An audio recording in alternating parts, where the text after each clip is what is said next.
Hello everyone, welcome to my YouTube channel genius स्टार्टेनिक classes. आज हम आपके लिए ले आए हैं class 9 science part 2 important question. अभी तक अगर आपने पार्ट 1 नहीं देखा है इम्पॉर्टेंट क्वेश्चन तो लिंक इन द डिस्क्रिप्शन है, जल्दी जाके देखिए। मैं इम्पॉर्टेंट क्वेश्चन बनाता हूँ तो मैं कुछ बुक का हेल्प लेता हूँ, जैसे एनसीईआरटी बुक हो गया और एनसीईआरटी एग्जाम्पलर हो गया। मैं इन दोनों बुक से हेल्प लेके मैं इंपॉर्टेंट क्वेश्चन बनाता हूँ।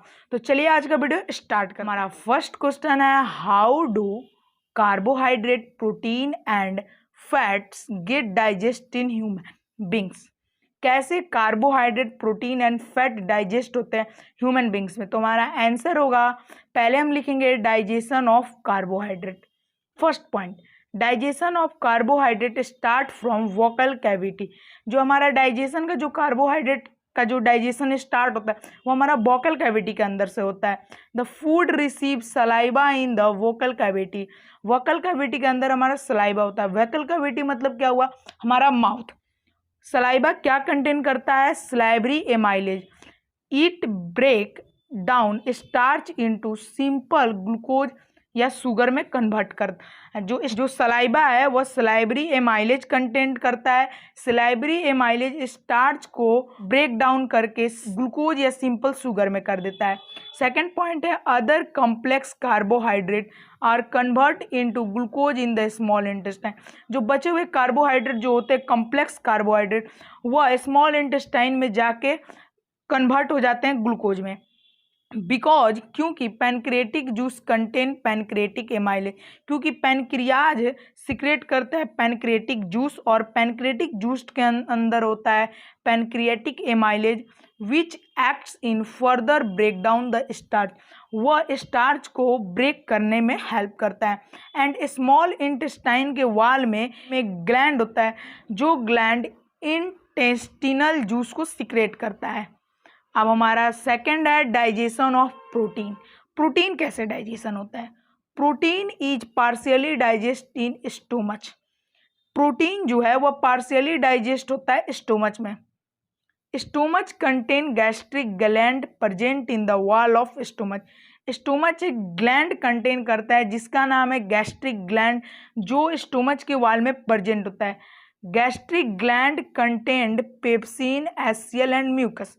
गैस्ट्रिक ग्लैंड जो है वह पेप्सिन, एचसीएल एंड म्यूकस को कंटेन करता है। एचसीएल जो हुआ हाइड्रोक्लोरिक एसिड हुआ, म्यूकस जो है जो हाइड्रोक्लोरिक एसिड से बचाने के लिए म्यूकस जो है वह स्टोमच के वाल पे प्रेजेंट होता है, जो हमारे स्टोमच को अल्सर होने से बचाता है। और पेप्सिन जो है वह प्रोटीन को डाइजेस्ट करता है। In stomach inactive form of pepsin is secrete known as pepsinogen. जो इनएक्टिव फॉर्म होता है पेप्सिन का उसे हम लोग पेप्सिनोजन कहते हैं। और जब एचसीएल आ जाता है तो पेप्सिनोजन क्या होता है, पेप्सिन बन जाता है। सेकेंड पॉइंट है, in a small intestine the pancreas secrete pancreatic juice contain trypsin. Pancreas जो है वह पैनक्रिएटिक जूस सीक्रेट करता है और पैनक्रिएटिक जूस ट्रिप्सिन को कंटेन करता है। This enzyme complete the digestion of food. और ये जो इंजाइम है ये कंप्लीट डाइजेशन करता है, डाइजेस्ट करता है फूड को, यानी कि प्रोटीन को कंप्लीट डाइजेस्ट करता है। थर्ड पॉइंट है, digestion of fat. Digestion of fat take place in a small intestine. जो डाइजेशन ऑफ फैट होता है वह टेक प्लेस होता है स्मॉल इंटेस्टाइन में। Liver secrete bile juice. Liver जो है वह बाइल जूस को सीक्रेट करता है और बाइल जूस को गॉल ब्लैडर में स्टोर करता है। Due to this fat is broken into small globules. जो लार्ज गॉल्यूबुल्स होते हैं वह स्मॉल गॉल्यूबुल्स में ब्रेक किए जाते हैं। This make its easy for enzymes to digest fat. Lipase is the enzyme which converts fat into glycerol and fatty acid. ये क्या करता है, ये जो फैट है उसको थोड़ा इजी बना देता है। जो बाइल जूस है वह जाके एक्ट करता है स्मॉल गॉल्यूबुल में बनाता है और जो फैट को वह थोड़ा और ज़्यादा स्मॉल पार्ट में तोड़ देता है। उसके बाद जो डाइजेस्टिव इंजाइम होता है लाइपेज, वह वहाँ जाके एक्ट करता है और एक ग्लाइकोनोजन बनाता है। नेक्स्ट क्वेश्चन है हमारा, explain the process of breathing in man. Answer होगा, the process of taking in air is called inhalation. जब हम लोग इनहेलेशन करते हैं, मतलब कि जब हम एयर लेते हैं उस प्रोसेस को हम लोग इनहेलेशन बोलते हैं। During process this process ribs contract causing the rib cage to move upward and outward. इस प्रोसेस के दौरान रिब्स जो है वह सिकुड़ जाता है, कंट्रैक्ट मतलब सिकुड़ जाता है, और जो रिब केज होता है वह अपवर्ड या आउटवर्ड हो जाता है।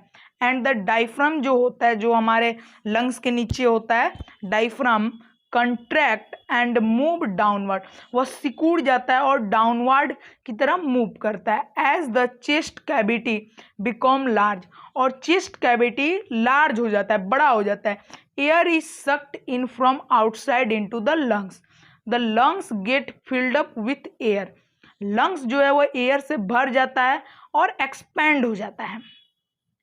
सेकेंड पॉइंट है गैसियस एक्सचेंज।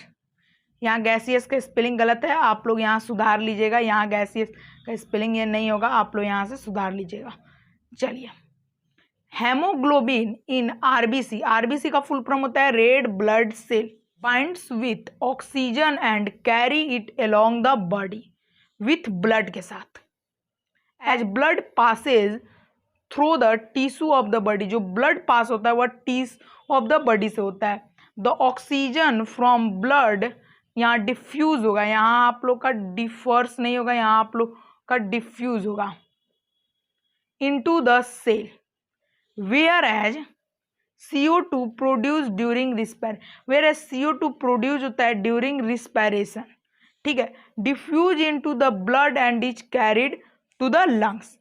थर्ड पॉइंट है exhalation, the process of giving out air is called exhalation कहते हैं। During this process ribs relax causing the rib cage, ribs क्या होता है, रिलैक्स हो जाता है, causing the rib cage to move downward and inward होता है। एंड द डायफ्राम रिलैक्स, और उस वक्त डायफ्राम रिलैक्स हो जाता है, एंड मूव अपवर्ड की तरफ मूव होता है, and move upward as the chest cavity becomes smaller, और जो चेस्ट कैविटी है वो स्मॉलर हो जाता है। Air is pushed out from the lungs, और air pushed out from the lungs होता है।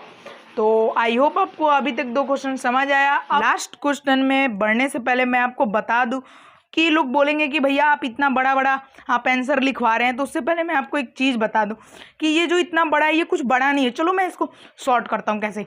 इनहेलेशन आपको याद कर लेना है, ठीक है। उसके बाद आपको यहाँ आ जाना है एक्सहेलेशन। एक्सहेलेशन में क्या है, कुछ वर्ड आप अगर इधर उधर कर दीजिएगा तो आपका एक्सहेलेशन भी बन जाएगा। और गैसेस एक्सचेंज आप याद कर लो। पहली बात कि आप पहले जाके लेक्चर देखो, अगर आप अभी तक लेक्चर नहीं देखे तो मैंने क्लास 10th के लिए कुछ चैनल सजेस्ट किया हूँ, तो मेक श्योर जाके वह वीडियो देख लो, लिंक मैं डिस्क्रिप्शन में दे दूंगा। नेक्स्ट और लास्ट क्वेश्चन है explain the mechanism of photosynthetic. पहला हम इंट्रोडक्शन लिखेंगे फोटोसिंथेटिक के बारे में।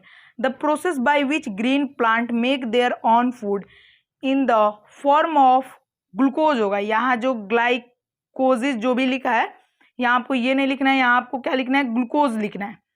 In the form of glucose from carbon dioxide and water by using sunlight energy in the presence of chlorophyll is called photosynthetic.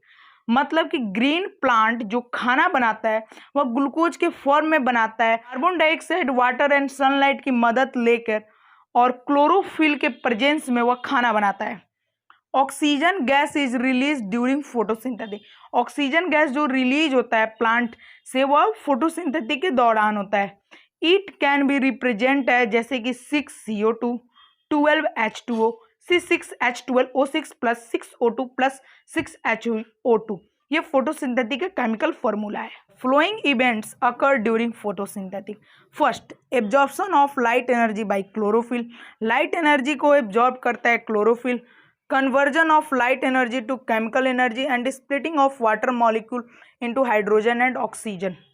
Light energy को chemical energy में convert करने के बाद वाटर मॉलिक्यूल को स्प्लिट करता है हाइड्रोजन एंड ऑक्सीजन में। Reduction of carbon dioxide to carbohydrate. Reduction का मतलब होता है हाइड्रोजन ऐड होता है और ऑक्सीजन रिमूवल होता है। ऑक्सीडेशन और रिडक्शन के बारे में चैप्टर 1 साइंस के केमिस्ट्री में आपको डिस्कस किया है, chemical reaction and equation chapter में। आई होप आपको वीडियो अच्छा लगा। वीडियो अच्छा लगा तो वीडियो को लाइक कर दो, चैनल पर नए चैनल को सब्सक्राइब कर दो। अभी तक आपने चैप्टर 5 लाइफ प्रोसेस का लेक्चर आपने नहीं देखा है तो पहले जाके लेक्चर देखो। मैंने क्लास 10th के लिए कुछ चैनल को मैंने सजेस्ट किया है, तो मैं लिंक डिस्क्रिप्शन में दे दूंगा, आप लोग जाके वहां से उस चैनल को देख ले। आपको किस चैनल से पढ़ना है या आप कोई और चैनल से जहां से आप पढ़ते हैं, तो पहले लेक्चर देख लो, उसके बाद आके क्वेश्चन करो। क्वेश्चन को रटना नहीं है, बस समझना है और कुछ लैंग्वेज ऐड करना है, बन जाएगा। तो यही हमारे 3 क्वेश्चन थे इस सीरीज में। टोटल आपको 15 से 20 क्वेश्चन में भी आपको मिलेगा, जिसे आप कर लीजिएगा तो आपका एग्जाम में अच्छा नंबर आएगा। समझो ये चैप्टर कंप्लीट हो जाएगा।